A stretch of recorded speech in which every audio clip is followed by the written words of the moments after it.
Hey friends, it's Becky L. McCoy, and this is Sucker Punched.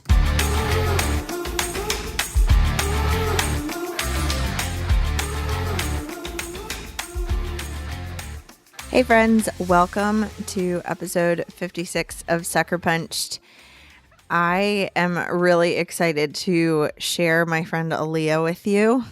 She is just a wonderful and beautiful human being who uses words in truly incredible ways. I am constantly encouraged by not just what she has to say, but the way that she says it. She even just today, she tweeted, "Writing has been my Rosetta Stone, the language to translate my heart back to me." And I just love that because it's so true.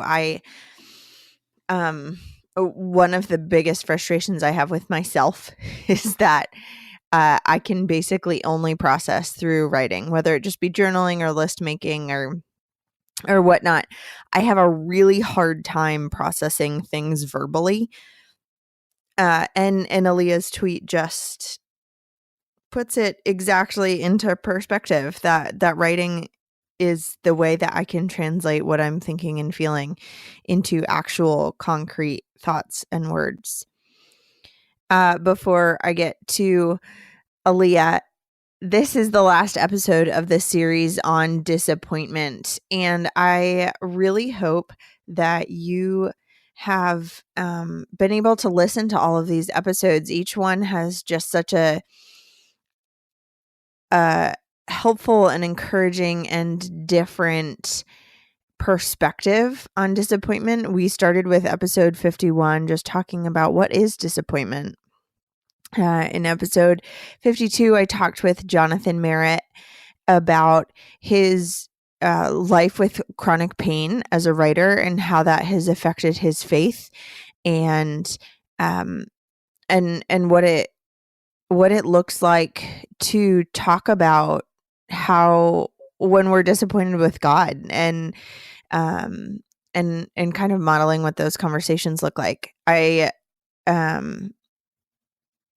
In episode 53, I talked with Jennifer Dukes-Lee about when you're disappointed with how something turns out. She didn't get a job that she was really hoping to, and what does it look like to give up control of what you hope for your life. Episode 54, I spoke with Kate Motaung about disappointment as it results to loss. When things don't resolve in the way that we hope, and not just that God leads us down a different direction, but that it feels like something is taken away. And also, what does it mean to not know where you belong, and the disappointment of not really feeling like you have that place where you truly belong. The previous episode was episode 55 with my real life friend, Tasha Gentile. We talked about disappointment from the perspective of feeling like a disappointment. She had a really unfortunate failure professionally and really struggled with the guilt of how that affected a friendship and what did that mean for her calling and her vocation. And all of these conversations have just really, I really hope that they've been encouraging for you because, like I've said before a couple times, I have just really been so inspired to rethink what disappointment looks like in my life and how I handle it, and how I want to handle it differently or better in the future. And kind of start to look at disappointment as a neutral emotion that doesn't control me, but that is kind of a red flag to misplaced expectations, like we had talked about back in episode 51 when we kind of defined what disappointment is. And one of the things that I think is really important that I hope is one of the things that we all take away from this series of conversations is that disappointment doesn't always really resolve in the sense that I think we usually talk about it.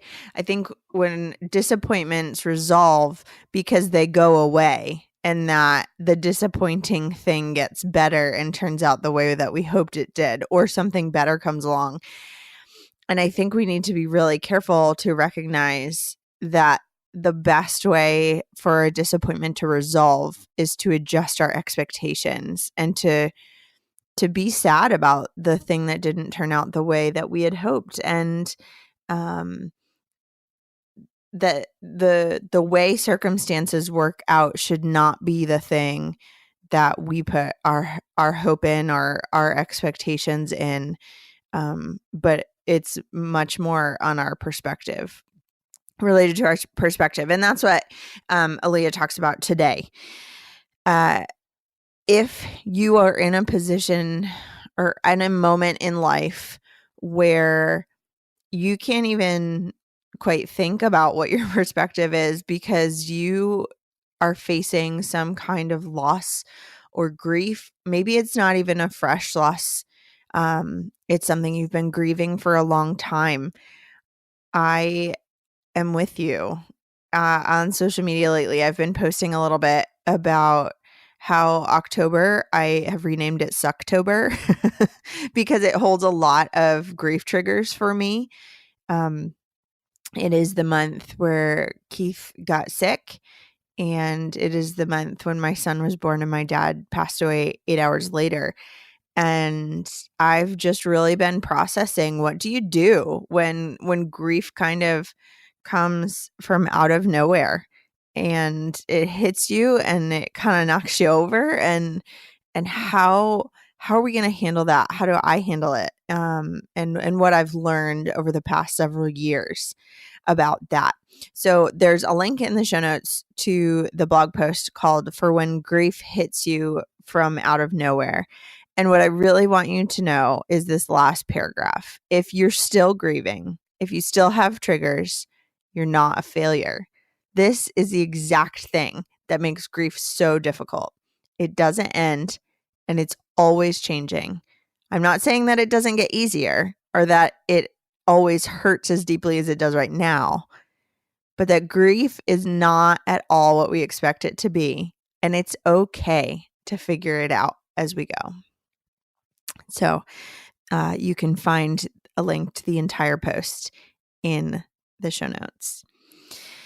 So there's a little bit of irony in this episode in that Alia and I actually were not able to record together, and that is truly disappointing for both of us. And that's a little bit of what we're talking about today.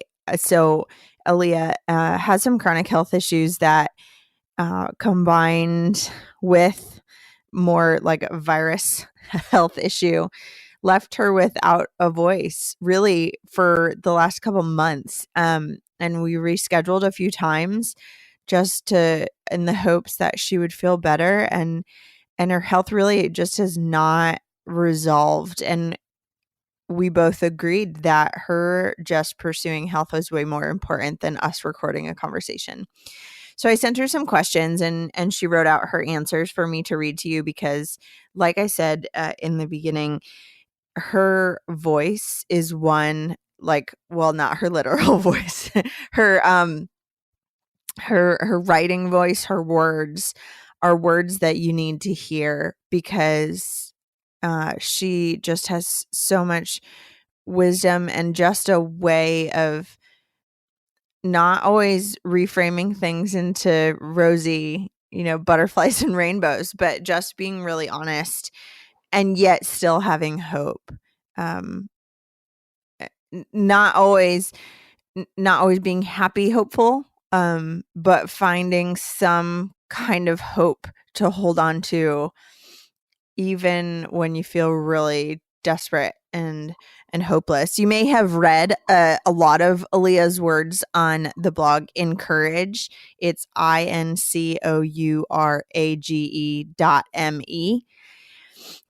She's a frequent writer over there, and her most recent episode article, hard to code switch between podcasting and writing, was about being a Christian and being suicidal and struggling with mental illness. And I just really encourage you to go over there and read it and leave her some feedback. So I asked Alia to share a story with us about a time that she feels disappointed.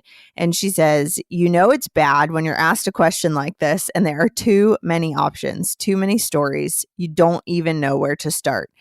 I was going to talk about this story below, about how even when we know the character and the nature of God, we still set up expectations that our lives will turn out a certain way.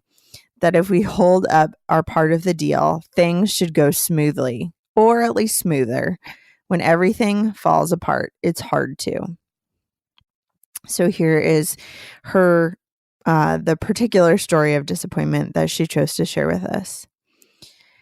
I finished writing my first book and I breathed a sigh of relief. It was only breath that felt full, a metaphorical one. In the final months leading up to my deadline, my asthma gripped hold of my lungs and sealed them off like I was breathing through a small stirring straw, and someone kept capping it off with their finger on one end.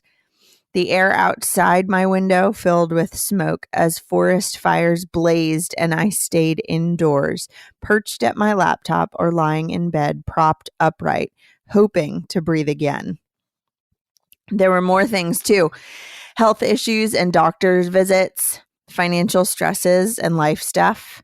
There are stories we don't tell and trials we don't share. I thought, when it rains, it pours. But more often I felt, when it rains, it floods. Oh, amen. During seasons of suffering, I felt like the ground has washed out beneath me, and the breath I'm struggling to catch isn't just from my asthma. It's from being tossed ragged in a downpour that never seems to let up. This is what it feels like when the hits keep coming. There comes a point when so many ridiculous things have happened, you stop keeping count. You stop sharing because no one would understand how absurd your life is. You watch the world go on without you, and you begin to think maybe you are the only one. Maybe everyone else is navigating this life with an ease you've never experienced. Maybe they've got God's ear and pleasure and favor, and you've got another doctor's appointment you can't afford. You find yourself sitting on your bed next to a pile of prescriptions that never seem to do the trick, and bills that need to be paid with an overdrawn checking account because you forgot about an automatic withdrawal that cleared while you were in the hospital and now it's too late. The bills pile up like cars crashing into each other, each rear end building while hoods fume and bumpers crumble and sirens flash, and it's all a disaster. That's when your kid comes in and throws up on your only clean sheets while your washing machine is broken, or your dog runs away, or your car breaks down, or your husband gets laid off. This is when you think, if only I had any musical talent, I could write sad country songs about those times when life gets you down. See what I mean, Alia? Alia's words are wonderful. She continues, so I was feeling right sorry for myself, as someone does. I told God, I've been obedient. I've done everything you've asked of me. I've written the book I felt called to write. I've done it even though I've been sick and tired and life has been unbearably hard. And this is what I get: more suffering. I do not need any more material for my book. And then I sat silently and waited. I didn't hear anything back. God was, once again, silent. He felt distant, and I felt tired. I got my edits back the next week, and once again, I was back to work, still sick, still tired, still frustrated, because I felt like God was holding out on me again. Maybe I'd given up on being healed, but I still hoped to be delivered. I opened the Word doc and read my words again. I sometimes wonder if God didn't give me this burning desire to put words down for the distinct pleasure of watching me eat them. He's not cruel, but I reckon he's got a sense of humor. It's his kindness that patiently reminds me that this is familiar. Life has been hard, is hard, will be hard, but I'm not alone. I read about the God who meets me in these very places, of the gift of community and how our honesty is an invitation. And I realized how, even after writing an entire book on how God uses our lack to discover him and his ways, I had still anticipated a different outcome. I wanted a shortcut that bypassed the pain. I wanted the oft-prayed hedge of protection to descend from the heavens and shelter me from anything wicked or treacherous that would come my way as I faithfully pounded out words late into the night. I hadn't just wanted a trial-free book writing experience. I had expected it, felt I'd earned it. I'd conjured my own health and wealth as a sign of God's provision, even though in the end, I'd written an entire book saying God's kingdom is subversive. The poor are rich, the weak are strong, and everywhere we lack is a place for God to meet us. Still, I'd felt my faithfulness should procure blessings, and those blessings had less to do with the gospel of grace and everything to do with keeping score and earning my way towards God's favor. I wrote the book weak, sick, gasping for breath. I wrote the book in the place where the words on the page would indeed be my food. I wrote the book hungry for God, lacking, desperate, and it needed to be so because isn't that where God meets us? Sometimes God is silent, but he still speaks. Alia and I had talked about recording this episode and talking about her chronic illness, and her family had a particularly difficult summer, and just talking about what it's like to be disappointed with, you have all these expectations for what a summer vacation with your children look like. And she didn't have any of those things because her health meant that she had to stay inside. And it was really and truly disappointing. And so we were going to talk about that. And then it kind of turned into her health wasn't getting better, and her kids got sick too. And what does it look like when not just your summer vacation is disappointing, but then your work projects, things that you're excited about, have to get tabled or canceled or put on the shelf because of chronic health issues as well. And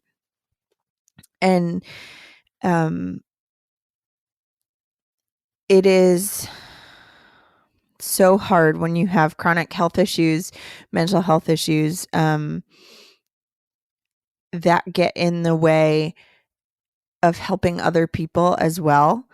Sometimes you feel like you're the one always asking for help or accepting help, and you want to be the one to step in when someone else needs help. And it's so disappointing to have to ask for more help. I asked Alia what was the hardest part of being disappointed in this situation when she was finishing up her book.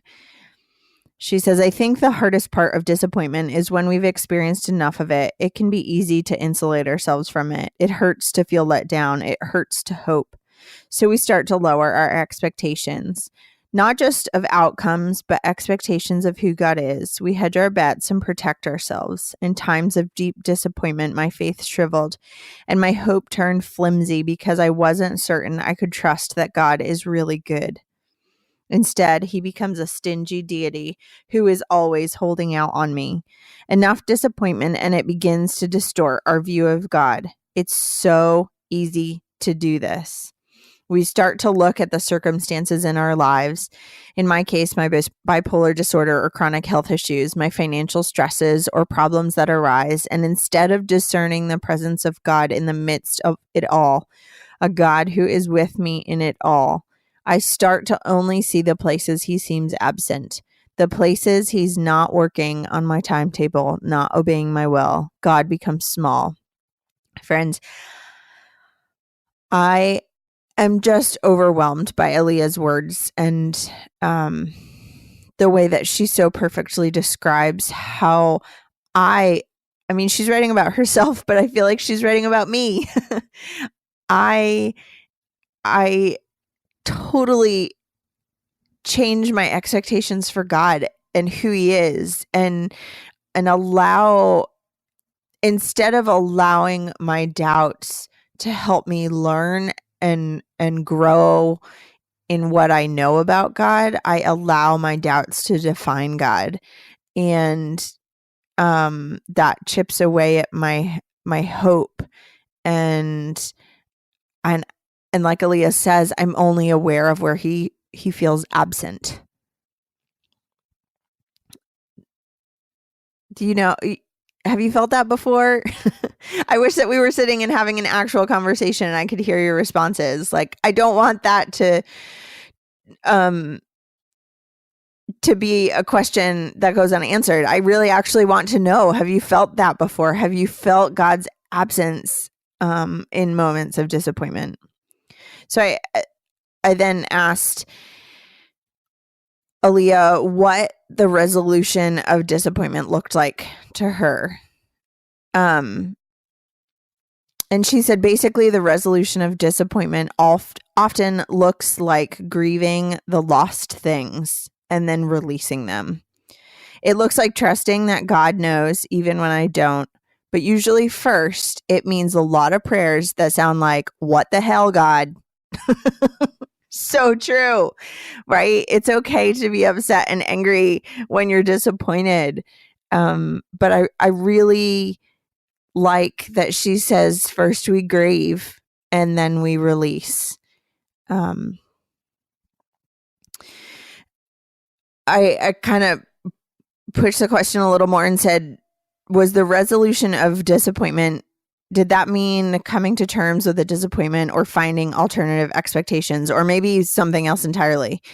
She says it can be a combination of all of these things. Sometimes God gives us a peek into how our disappointment was really for our good. Sometimes we're left with no answers to the great question of why. But coming to terms with disappointment is something I do often. There are so many things that didn't turn out how I thought they would. I basically wrote a whole book about all those places we think God got it wrong, got us wrong. But all along he was near. God was with us. God is with us. Sometimes we get that hindsight, sometimes we don't. But I write the reminders so that next time disappointment comes, I've built the altar to remember that even so, God is still good. Alia, if you're listening, thank you for your words. I am having a really hard time knowing there's nothing to add because you have so perfectly summed up all of these things that we have been talking about in this series on disappointment and how truly painful disappointment is and how hard it is to move past and through disappointment. And I'm just so grateful for your vulnerability and willingness to say all of those hard things. So thank you, friend. To all of you friends listening, Alia literally did write an entire book on all of this, and I'm so excited. It hasn't come out yet. It comes out April 2nd. It's called Glorious Weakness, Discovering God in All We Lack. And I am so excited. Like, everyone is going to get a copy of this book from me next year. Because she is asking and wrestling with questions about life and about God and about disappointment and disillusionment and inadequacy and brokenness, that all of us are asking these questions and wrestling with these things. And Alia is just leading the charge in continuing to take life one step at a time and exploring what it means to be poor in spirit. And I am just so proud of her that in a season of her own profound weakness, that she has really been obedient to writing the book that God has called her to. And this is going to be a life changer, friends. So make sure that you pre-order her book, Glorious Weakness. And that would be, in addition to leaving her comments and feedback on this episode, pre-ordering her book would be just the biggest gift and encouragement that we could give her, for sure, to just remind her that even in her weakness, her voice is one that is pointing us towards hope and encouragement, and sitting with us when we need to grieve and be disappointed. So thank you, Alia, for sharing your words with us. The next series will start November 8th. So that means that there is a week off. There will be 1 week with no episode of Sucker Punched while we get the next series together. And we're going to be talking about burnout and what does that look like to, what does burnout really mean in our lives and look like? I'm really excited to be talking about burnout from different perspectives, just kind of from the emotional perspective, from a creative perspective, looking at grief and burnout because of social media and burnout as it pertains to the holidays. There are so many different aspects of burnout, and what are we going to do to prevent it, to care for ourselves? And is there ever a moment when burnout is useful or helpful? I don't know. That's another one of those questions that I want to know what you think. So join me back here in the feed on November 8th. I'm going to be talking with my friend Chantel Reynolds in a 2-part episode on what burnout looks like, the struggle of it, and how desperate it can feel. And then in the second episode, just different ways to create rhythms in life that prevent it. And instead of just going real hard into the inevitable burnout and then doing it all over again, does burnout have to be part of the rhythm of our life? And so it's a really great conversation. And so that will be the beginning of the burnout series. Resiliency coaching group starts on November 1st.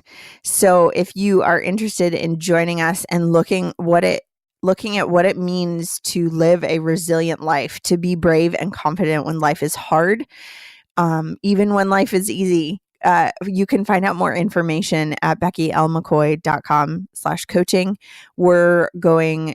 It's a small group of us. We're going to be just thinking through some really interesting questions and building friendships and community and reading some great books. You all know that I love to recommend books. So they'll get a list of books. And also, as part of joining the coaching group, you become a Patreon supporter, and all Patreon supporters at any level get early access to podcast episodes. So if you want a podcast episode to listen to before Thursday, you can join at $3 a month or above. And there's more information on that at patreon.com/BeckyLMcCoy. As always, excuse me. Yeah, I was about to say this episode sounds great because of the folks over at Resonate Recordings, but they are not responsible for when I choke on my spit. They are responsible for the editing and mastering and just general making this podcast and so many others sound wonderful. They're so easy to work with and so helpful and so incredibly professional. I'm so grateful to be able to partner with them. So if you are interested in starting a podcast or you want to make your own podcast sound a whole heck of a lot better, definitely check them out at Resonate Recordings. Friends, thank you for exploring what disappointment looks like in our lives. As I said, there'll be a week's break before the Burnout series, and I hope that you'll take a chance to go back and listen to the other episodes in this series. Pre-order our friend Alia's book called Glorious Weakness. It's on Amazon or wherever you get your books. You can request that your local bookstore get it when it comes out in April, and leave her some love both on this podcast episode and on social media. You can also find me on social media at Becky L. McCoy, pretty much everywhere, and also on my blog, beckylmccoy.com. I hope that you have a wonderful beginning of November, and I will see you in 2 weeks for the Burnout episode. And next week, I am really excited to start meeting my new friends in the Resiliency Coaching Group. All right, friends, I will talk to you then. Bye.